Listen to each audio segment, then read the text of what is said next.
An interesting qualifying, a conversation-generating race, and a championship-deciding post-race disqualification? Double disqualification, even? Let's talk Las Vegas. Because the wet to dry qualifying generated so many different headlines. Lewis Hamilton qualifying last, the likes of Antonelli and Albon out in Q1. And then for Q2, we end up seeing both the Haas's towards the back of it. Colapinto had some luck, then some bad luck later on. And then you got to the top 10 shootout. You got Gasly into Q3. You got Piastri out of position after what appeared to be a battle with one of the Racing Bulls on the final push lap. You had Norris getting a nice pole position. You had Sainz temporarily on pole position whilst Verstappen then went in to pip him. It was interesting to see that wet to dry element because I think that was probably the most exciting part of the weekend. I'm not necessarily critical of Vegas as a circuit. I know there was another manhole cover incident this year. But it was almost like a high-speed Monaco or a bit of a Baku in that way, where you can make moves, you can make overtakes. But the qualifying action seemed to be the most intense bit of it.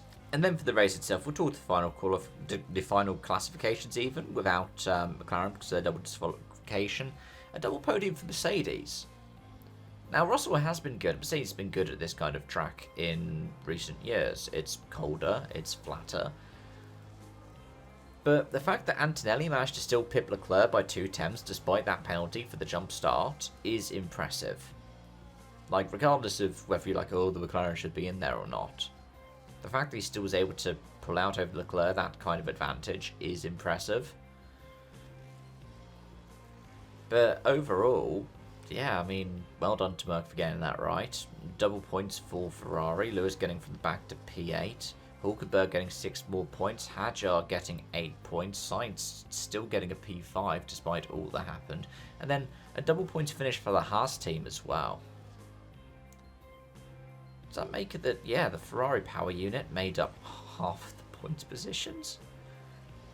That's a pretty nice haul. Then 3 for Mercedes power units, and then 2 for Honda/Red Bull. I mean, elsewhere there were various different incidents. No, there was a penalty for Albon for colliding with Lewis, 5 seconds. There was something that went Bortoletto's way for his pile drive into Stroll at turn 1. And yeah, I want to talk about one of them in isolation, which was lap 1, turn 1, which was Lawson's.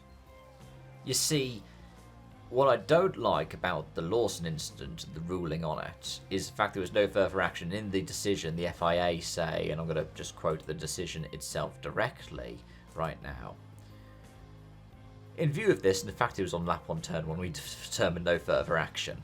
And the in light of this was, oh, so that he didn't rifle Russell or Sainz? Lawson just wheel-to-wheel banged Piastri and cost Piastri some places and made a move. And it's a weird thing that goes into the F1 driving standards, right? And I was listening to the Stay on Track podcast with Johnny Herbert and Damon Hill, where they're complaining about these rules because of the whole wheel alongside wing mirror and everything like that, and the apex, because like apex and lines are all circumstantial, and penalties generally should be judged on what happened rather than the after effect impact. The fact of the matter is, Lawson goes in too hot. And he hits Piastri. And as part of it, he makes a move. That should be treated in its own kind of thing of, he made a mistake there. But because you've got this weird thing about, oh, the mirrors, and because it's a hairpin for the first corner, he kind of gets away with it.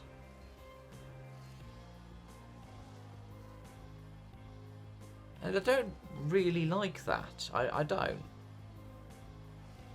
I'll be critical of other penalties as well. There are some bits where it's like, oh, why did that end up with that penalty, but this didn't end up with this penalty?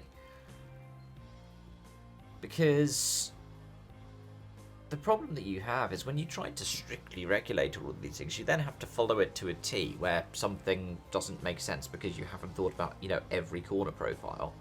And you don't want to write up, okay, every single corner profile there is, you need to have a rule for this and a rule for that. The center S's are different to 130 yard, different to Spoon, are different to Maggots and Beckett's, are different to Carps, is different to Brooklands or Luffield or the Lowe's Hairpin. Or Blanchimont or Eau Rouge and Radion. You don't want to have to go, okay, in this corner you can only make this move. Because at that point, you're just trying to prepare for every single situation. There should be a matter of just more kind of common sense of, okay, did you hit him? Yes. Are there any reasons why you might have not hit him? Yes.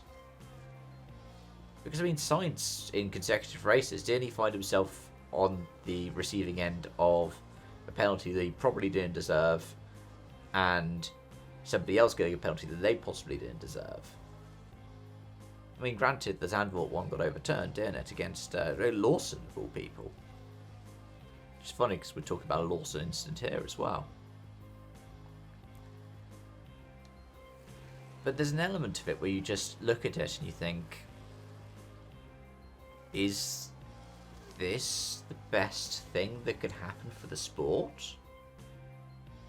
Is this the best thing from an entertainment perspective as well? I know it's something that the Races F1 podcast was talking about this week, I think.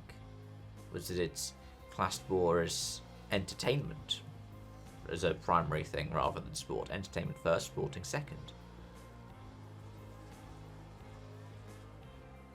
And I think it's worth the sport listening to the likes of Herbert and Hill, where they were like, this is one of the questions they got in their most recent episode, where it was, would you prefer driving the current era or the era that you drove in? They said the era that they drove in, because it was just about getting in and driving, and you could just understand where the lines were without having to have it regulated. If you've been stuck around on this channel for long enough, you'll have heard the amount of times where I've referred to something flippantly as a Verstappen rule, because there have been so many things referred to as a Verstappen rule, from the super license points because they gave Max Verstappen a jump up from Euro F3 into F1. It wasn't an issue when Kimi Raikkonen did it with a year's worth of car racing experience, was it? Or the stuff about lunging a corner and forcing another driver out, the back out or we crash mentality. There should just be a kind of common sense of, if you haven't made the corner as well, you should get the penalty. If you have forced another driver off from going from however far back, you shouldn't need to go, oh, it needs to be within this bit here. Because all you're doing is just trying to defend yourself for when the fan base gets all up in arms and you've got an angry Twitter mob after you. It's good to have these kinds of things, because at the same time everybody then knows where the playing field is. But it's also difficult, because if you have these kinds of things, then you've backed yourself into a corner when you're looking to make a decision that nobody really wants to make.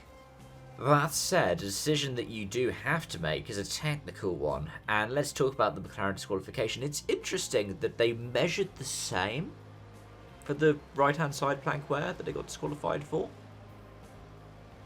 Like with the measuring points where they violated the rule, both of them clock in at the same point.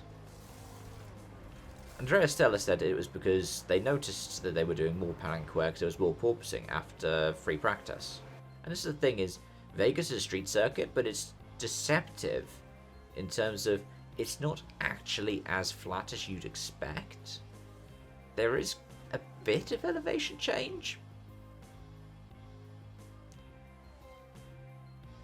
but at the same time, plank wear is plank wear is plank wear. We saw it with the Ferrari double DSQ in China.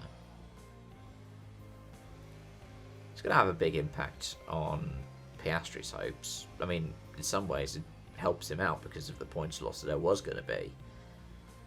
He just, to keep it alive to Abu Dhabi, needs to outscore Norris by points. Like, he can't lose more than 1 point to Norris, in theory, over the course of the weekend. But yeah, the double DSQ, it is what it is. Them's the breaks, pal. These are the rules. It's interesting that McLaren's fallen foul of it, and that it's happened so late into the season and this rule cycle. But I saw somebody somewhere on social media. I know social media is a microcosm, and it's just not worth thinking about it all as itself. Just go, okay, people on the internet are going to be people on the internet. But it was interesting to see somebody go, oh, they always... It was a Red Bull fan, it was a Max fan going, oh, they're always being accused of cheating. Now they were cheating. No, they weren't cheating. They failed post-race tech. If you're talking cheating, we're talking BAR 2005. That is actually cheating. Exploiting loopholes in the rules like Red Bull did with the W diffuser is not cheating. Or the exhaust blown diffuser, because the double diffuser is also a Brawn GP thing. It's not cheating, it's exploiting the rules, yeah, but that is not cheating per se. It'd be like saying Verstappen was cheating by driving people off the track. He wasn't, he was playing within the rules. It was annoying the extent to which he was playing within the rules, but he's a driver who plays within an inch of the rules. It's why he's been a 4-time champion. It's why he's contending for a 5th still. Despite having a car that is towards the back end of the top 4 teams. But, yeah. I wonder if this is something we're going to be thinking about in the 26 rule cycle. The amount of times where people get plank wear. Because it used to be that it was a fairly uncommon thing, right? And the plank wear would only tend to happen through extreme situations. Say, Schumacher, Spa 94, which Benetton and Briatore at the time tried to argue was because he span over a curb, and so that's why there was a chunk of it missing out the middle.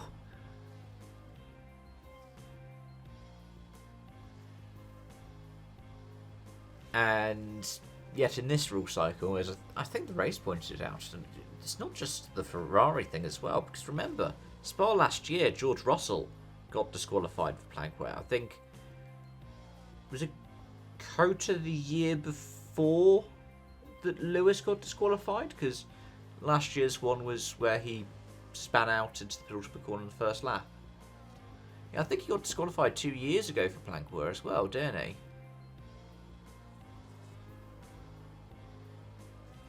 I reckon when we have a kind of post-mortem of this rule set and we sit down and we think about what was good and what wasn't good, there'll be some bits that were great.